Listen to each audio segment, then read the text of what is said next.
She looked me dead in the eye and said, "You don't belong at this table." My own daughter-in-law, in front of everyone. My fork shook in my hand, but I said nothing. That was the night I realized I wasn't welcome in the home I helped build. They had forgotten who paid the mortgage when my son lost his job, who watched their kids when they went on vacation. But I remembered, and that night I quietly decided I was taking everything back. When Chelsea first walked into our lives, she had that sweetness that made you feel hopeful. She was polite, always offering to help set the table or bring dessert for Sunday dinners. I remember thinking, maybe Mark chose right after all. She laughed at my stories, called me Dad, and even brought me a cardigan once, saying the house felt too cold for my old bones. It was nice. But I suppose some storms don't come with thunder. They just drift in slowly, like fog. You don't realize how lost you are in it until you can't see anything clearly anymore. After the birth of their second child, things began to shift. Chelsea became efficient. That's the only word I can think of now. She reorganized the kitchen, said my late wife's layout was outdated. She took down the photo of our wedding that hung near the dining room, replacing it with some abstract art she said fit the aesthetic. I asked about it once, gently. She smiled and said, "It's time to modernize, Dad." She always used that word, modernize, as if love had an expiration date. Then came the smaller things, or maybe they only seemed small at first. She told the children not to disturb me while I was reading, framing it as giving Grandpa his quiet time, when really, it was just another way to isolate me. Friends from my old school days would stop by occasionally. We'd sit on the porch, talk about the students we missed, the ones we didn't. But slowly, Chelsea started making those visits feel uncomfortable. She'd hover near the door, check her watch, offer awkward smiles that made it clear we were overstaying. Mark, my son, he just kept his head down. I'd catch his eyes sometimes during these moments, hoping to find that boy I raised, the one who once brought me coffee when I was grading late into the night, who built me a birdhouse in 8th grade with a crooked roof and too many nails. But that boy, he looked away. One morning, I found my recliner, the one my wife had gifted me on our 30th anniversary, moved out to the garage. No explanation, just gone from the living room as if I had never belonged there. I asked Chelsea, and she laughed, said, "Oh, we needed the space. It didn't really fit anymore." Didn't fit. It wasn't just the chair. Soon, I didn't fit at the dinner conversations either. They talked about work trips, school fundraisers, new home decor ideas. I tried to join in once, mentioned a student I used to teach who'd become a city council member. Chelsea blinked and said, "That's nice, but we're talking about something else right now." I looked at Mark. He just took another bite. I began eating most of my meals in my room after that. And it wasn't like I didn't try. I offered to help with the kids read bedtime stories, pick them up from school. But I was often told they already had a routine. When I brought home a board game I used to play with Mark, Chelsea said it had too many small parts and quietly placed it on the top shelf, out of reach. Like me. I suppose the moment I truly felt the shift, the moment I realized I wasn't just being ignored, but slowly erased, was the day Chelsea stood in the hallway, hands on hips, and asked me not to wear my slippers in the kitchen. "They track in dirt," she said. I looked down at those worn brown slippers, the ones my wife had sewn a patch onto when the heels split, and I realized something. I was the dirt. I went back to my room that evening and sat in the dark for a long time. It's a strange thing to be made to feel invisible in the very space you once called home. To walk the halls you painted, step on the tiles you installed with your bare hands, only to hear someone say, "Your presence is inconvenient." It doesn't come like a lightning strike. It comes like water dripping slowly on stone, unnoticed until you're carved hollow. And through all of it, I said nothing. Because part of me still hoped that kindness would win, that silence would earn respect, that maybe, just maybe, the family I gave everything for would remember the man behind the walls. They didn't, but I did. There's a certain kind of silence that doesn't come from peace. It comes from being overlooked, forgotten. I used to think silence was strength, that enduring without complaint made you noble. But now I wonder if it just makes you invisible. After Chelsea took over our house, I started pulling away quietly. But even as I disappeared from their attention, I was still holding everything together behind the scenes. Mark lost his job a few years back. I didn't tell anyone, but I sold my old Buick to help them catch up on mortgage payments. It was a 2077 Electra, sky blue, the last car my wife ever rode in. I remember driving her to chemo in that car, watching her fingers curl against the seatbelt as we waited for test results. After she passed, I kept it clean, filled the tank every month, even when I didn't drive. I used to sit in it some nights, just to feel closer to her. When I handed the keys to a collector who paid me $12,000 cash, I didn't feel proud. I felt hollow. But I gave the money to Mark and told him it came from an old retirement fund. I didn't want them to feel guilty. I just wanted them to stay afloat. Then came the medical bills, not mine, theirs. Pediatric dental work, allergy tests, Chelsea's prescription for her back. I dipped into my own savings, the little I had left from my pension. There were months when I skipped my blood pressure meds because I didn't want to add to the grocery list. I canceled my annual physical last year. Didn't even tell my doctor. I told myself it wasn't urgent. Truth was, I couldn't stand the idea of them seeing another bill with my name on it. When they went to Hawaii last spring, a surprise trip Chelsea planned for the kids, I stayed home with the dogs. I fed them, walked them, cleaned up their messes. I remember sitting on the couch one evening, looking at a photo Chelsea had printed for the fridge, her and the kids under a palm tree, all sun and smiles. I wasn't angry, just absent. And still, I never asked for thanks. Not once. I was the one who fixed the leaky sink in the guest bathroom at 2 a.m. I was the one who cleared snow from the driveway before Mark's interviews. I was the one who watched their youngest when the nanny quit, holding that little boy against my chest while he cried for his mother. But those moments don't go on Instagram. They don't make it into family albums. They live in quiet corners, in unspoken efforts, in unsent receipts. Sometimes I'd pull out the journal I kept. It started as a way to talk to my wife after she passed. Letters to the woman who once held this family together, with nothing but love and warm hands. I'd write things like, "Mark's worried again. I wish you were here to talk him down." Or, "Chelsea reorganized the pantry. She says the old ways are cluttered."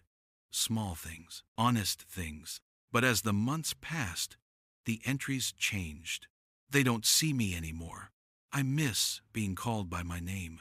Today, I realized I haven't been hugged in over a year. It's strange. Writing to someone who's gone. You begin to realize how much of your voice you've buried just to keep the world from cracking. But a man can only carry so much weight before even his silence becomes heavy. There was one evening that stays with me. I found an old photo album while cleaning out the hall closet. Inside was a picture of Mark when he was 9, sitting on my shoulders, both of us covered in paint from when we built the treehouse out back. His smile was wide, his arms out like wings. That treehouse is gone now. Torn down when they installed the trampoline. I stared at that photo for a long time. Not because I missed the treehouse, but because I missed the boy who once looked up to me. The one who trusted me with his laughter. Now, he barely made eye contact. And yet, I kept giving. I kept sacrificing. Because love doesn't come with ledgers. It doesn't demand repayment. It only asks to be remembered. But I was beginning to realize they had forgotten. They had forgotten the father who stayed up all night sewing patches on soccer jerseys. The man who worked 2 extra years just to pay for Mark's out-of-state tuition. The husband who kept the light on every night until his wife came home from her evening shifts. They saw me now as a fixture. An old man in the hallway, a quiet shadow. But I was more than that. And deep down, I was starting to remember it too. It was the day she asked me to knock, before entering my own kitchen. That morning, I'd gotten up early, the way I always do, and shuffled in quietly to make coffee. I'd barely touched the cabinet door when Chelsea came around the corner, half awake, her robe tight around her waist. She gave me that look, not angry, not rude, just cold. Like I was a guest who'd overstayed. "Next time, can you knock first?" she said, her voice flat. "We're trying to keep the mornings calmer for the kids." I stood there for a second, my hand still on the cabinet, the smell of the beans not even brewing yet. Then I nodded. I didn't say a word, but something inside me did. That was the moment it changed, not with shouting, not with any great insult, just a door I was told to knock on in the house I built with my own hands. Later that day, I called someone I hadn't spoken to in years, Daniel Mendez. He used to be a student of mine back in 2092. Quiet kid, brilliant. He once gave me a thank you note after graduation that said, "You're the first adult who made me feel smart." He's a real estate attorney now, has an office over on Blanco Road. When I called, he picked up in 2 rings. "Mr. Bennett?" he said, surprised. "You still remember me?" I asked. "You changed my life." I never forgot. I didn't tell him everything on the phone, just said I needed to ask about a house, about ownership, legality, and protection of assets. He offered to meet me for coffee that same afternoon. We sat at a little cafe just off the loop. I ordered black coffee. He ordered something with oat milk and cinnamon. The world had changed, I thought, and yet here we were, teacher and student, now reversed in roles. I slid him the old paperwork, the deed, the tax records, the will my wife and I had signed in 2006. He leafed through them with a lawyer's eye, quiet and deliberate. When he was done, he looked up. "Mr. Bennett, this house is entirely in your name. You never transferred it." I stared at him. Not because I didn't believe it, but because I'd forgotten it. For so long, I'd been living like a guest that I had stopped remembering I was the owner. The foundation, the roof, the mortgage, every piece of paper still said my name. "And if someone's trying to make you feel otherwise," Daniel added gently, "you have every legal right to reclaim your space. You're not a burden. You're the landlord." That word, landlord, felt foreign, heavy. I didn't like it. I sipped my coffee and looked out the window. A father and daughter walked by, holding hands. The little girl had a balloon tied to her wrist. I thought about Mark at that age, how he used to grab my hand tight whenever we crossed the street, trusting that I'd never let go. Somewhere along the way, he let go first. Daniel was still talking, offering advice about legal notices, eviction options, timelines. But I wasn't listening to the legal language.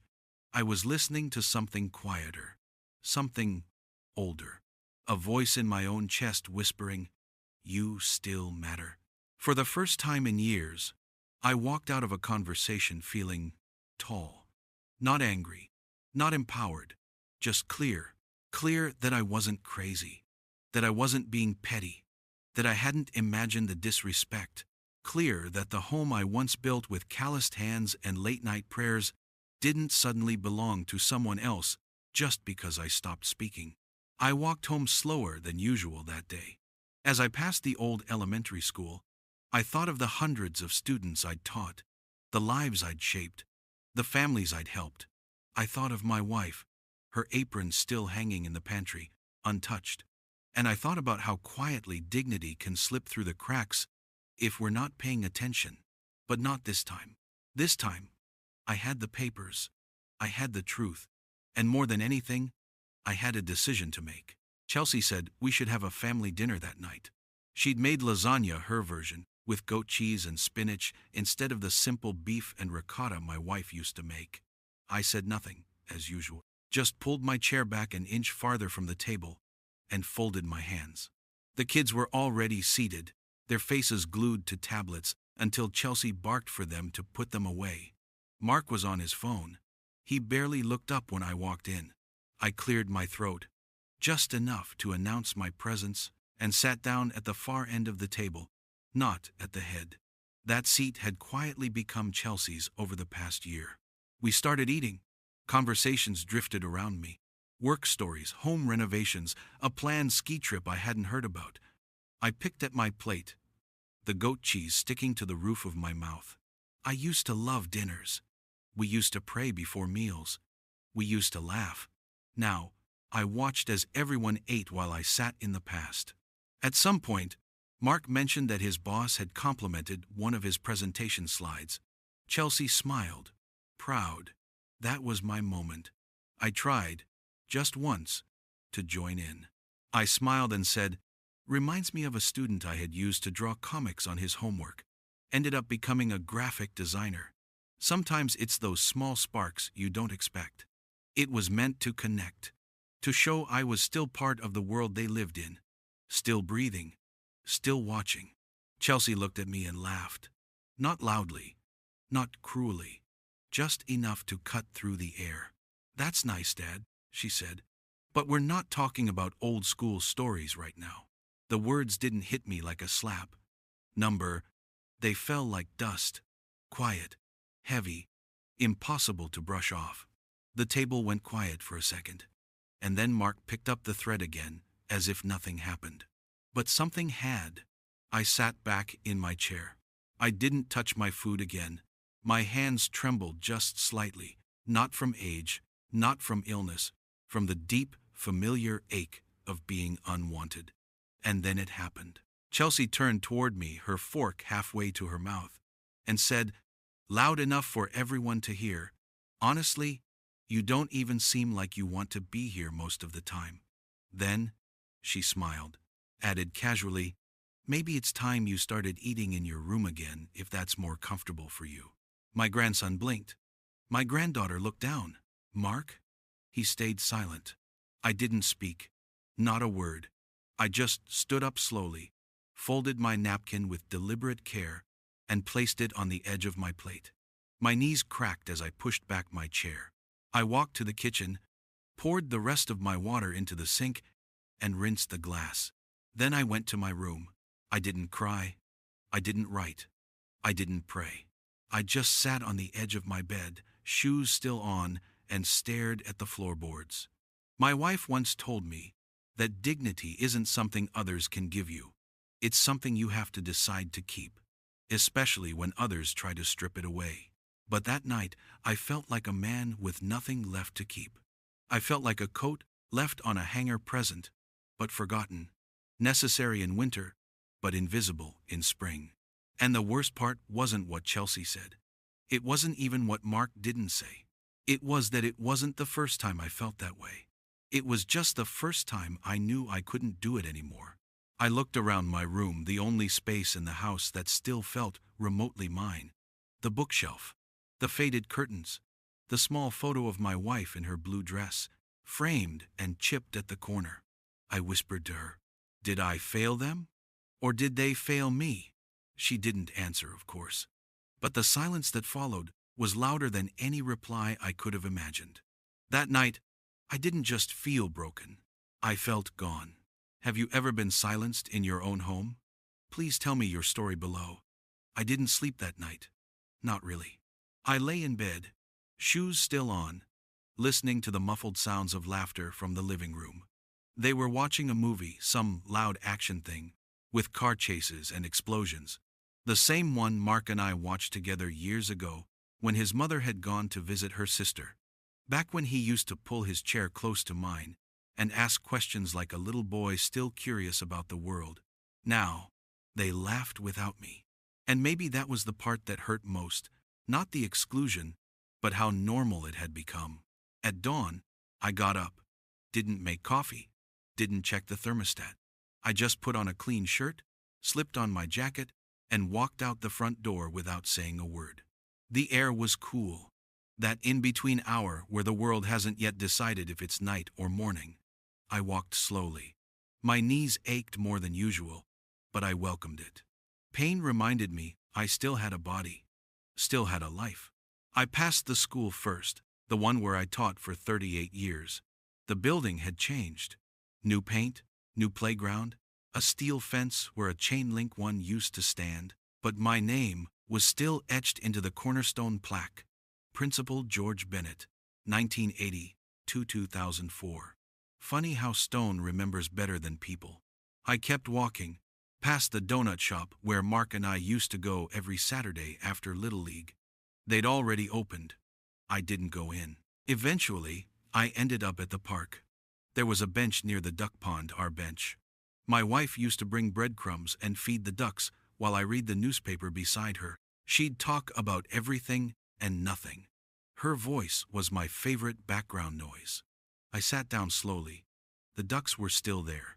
I pulled out my journal. Pages curled from age and use. I flipped to the last thing I'd written. I was humiliated tonight. Again. And then I stopped. For the first time in months, maybe years, I didn't write another complaint. I didn't pour sorrow onto paper. I just stared at the empty line below it, and then shut the journal. I looked at the trees. Their leaves were starting to change, turning orange, brown, curling at the edges. They didn't fight the season. They just let go when it was time. I'd been holding on. To history, to memory, to the belief that one more act of silence, one more sacrifice, would bring my son back to me. But all I'd done was teach them to stop hearing me. They didn't forget me overnight. I let them forget me slowly. It wasn't rage that settled in me that morning.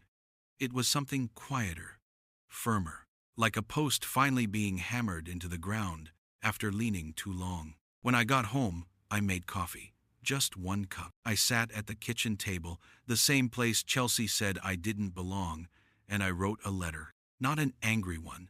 Not poetic or dramatic. Just clear. I told them I needed my space back.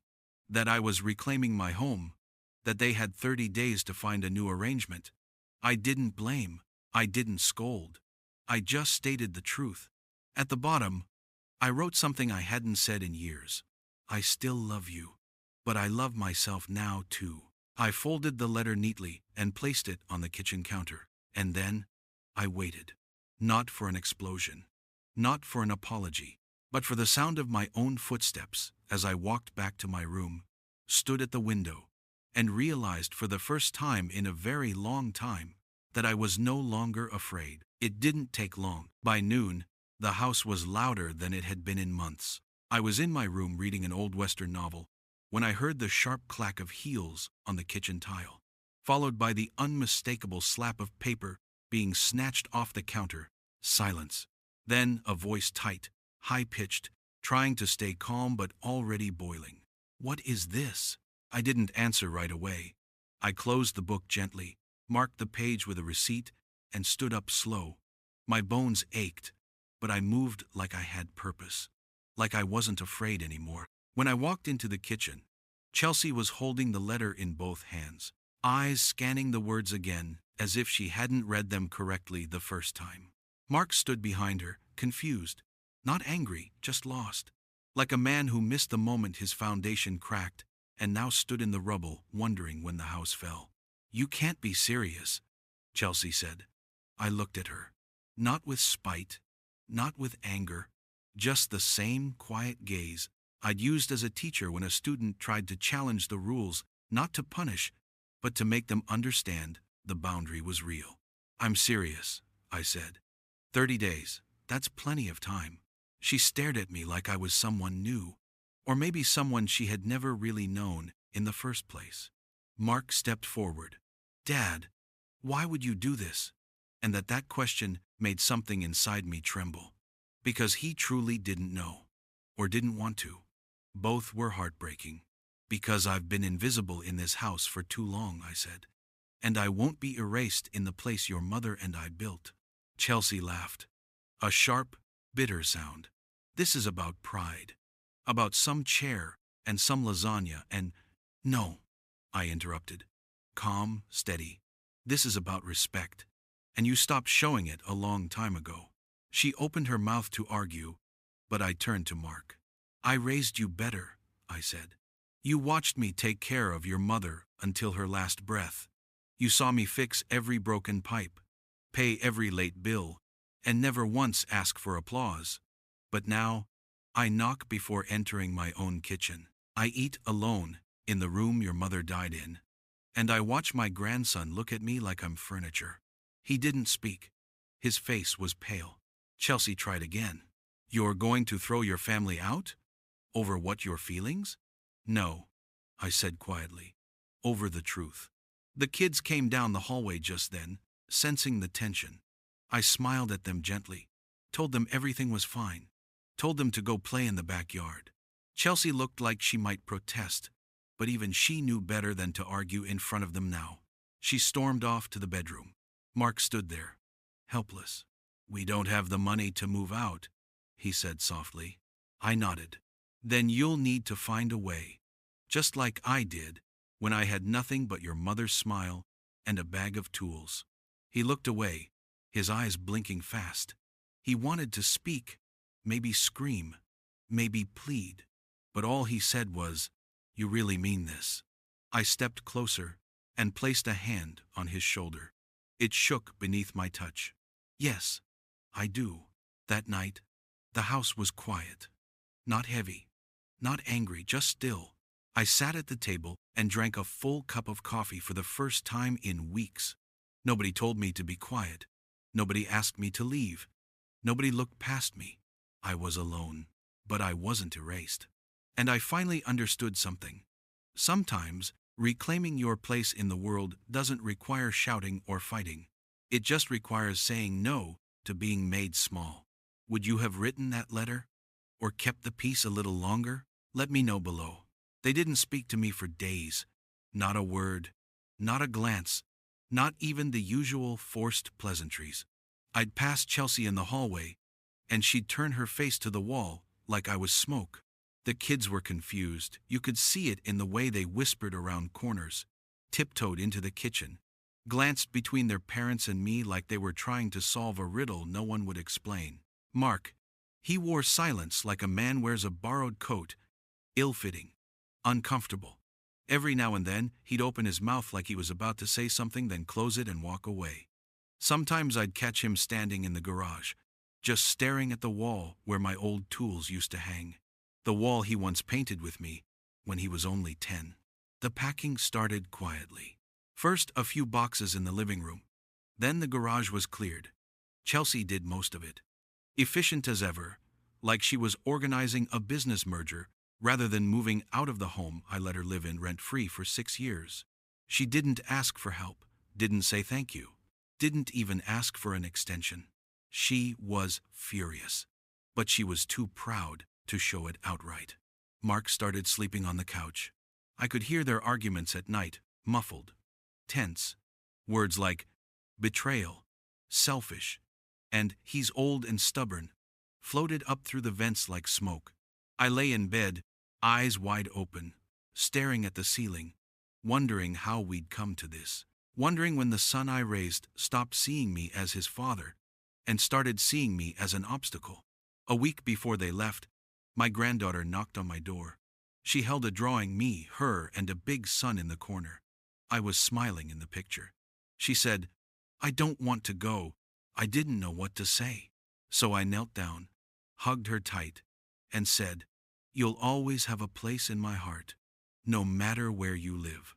She cried, quietly, the way children do when they don't fully understand why their world is changing, only that it's about to. On the day they moved out, the house buzzed with activity. Movers came, boxes were labeled and taped shut. The kids clung to their toys. Chelsea barked instructions like a general. Mark didn't look at me once. I stood by the front door, arms crossed, watching the home I once filled with laughter and bedtime stories become a place of tension and transition. No one said goodbye. Not Chelsea. Not even Mark. Only the kids, a quick hug, a little wave from the car window. Then they were gone. Just like that. The door closed behind them with a soft thud, and for the first time in years, I heard my house breathe. The silence wasn't empty. It was sacred. I walked through the rooms slowly. The living room looked larger without their things.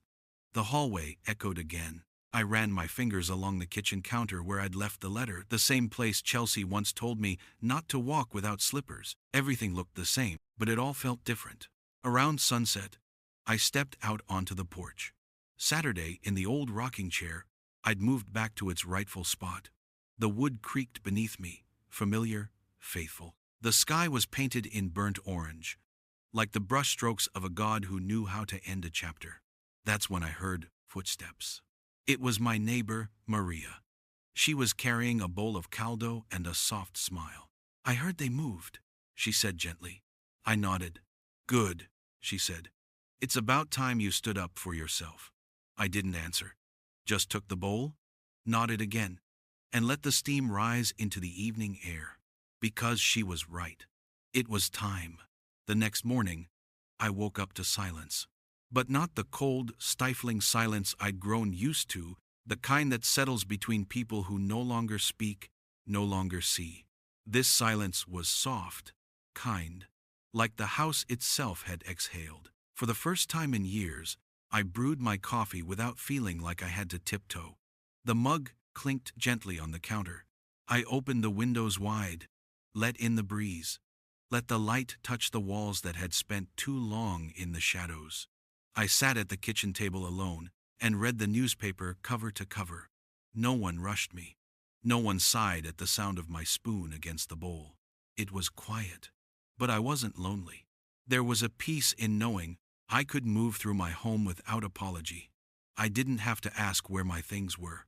I didn't have to knock. I didn't have to pretend. I started reclaiming small pieces of myself. I brought my recliner back into the living room, the one Chelsea had banished to the garage.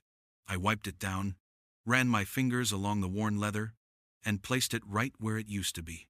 It creaked when I sat, but it still fit me perfectly. I dusted off old photo albums and left them on the coffee table like they used to be, not hidden away, not boxed up. I found my wife's apron in the pantry, folded and slightly yellowed with age. I hung it back on the wall hook, right where she always kept it. Not because I was clinging to the past, but because it was ours. The evenings became my favorite time. I'd sit on the porch again, just like we used to. Watch the sun dip behind the rooftops, feel the breeze roll in over the street. Neighbors waved more often now. Some of them even stopped to talk, to ask how I was, to say they'd missed seeing me out front. It surprised me how many people noticed my absence. One neighbor, Thomas, brought over a slice of pecan pie. "House feels more like yours again," he said with a grin. "About time." I nodded and smiled. But inside, something ached. Not regret, not doubt, just the echo of a life I thought I'd keep until the end, a shared home, a family that stayed close, the joy of growing old with loved ones nearby. But sometimes, you protect your peace by letting go of what no longer protects you. I still miss the kids, their laughter, their small footsteps across the hardwood floors, the way they used to ask me to read one more page, one more story. I missed their innocence, their natural ability to love without conditions. But I didn't miss the tension. I didn't miss the way I felt reduced like a figure in the background of a painting no one stopped to admire. Now, I moved slowly, but with purpose. I cleaned the garden. I fixed the broken fence. I replaced the porch light. Every nail I hammered, every weed I pulled, it felt like stitching my dignity back together. I didn't need applause. I just needed to feel human again. Alive. Present. One afternoon, I found myself humming in the kitchen, a song my wife used to sing while cooking, nothing fancy, just a melody woven from memory.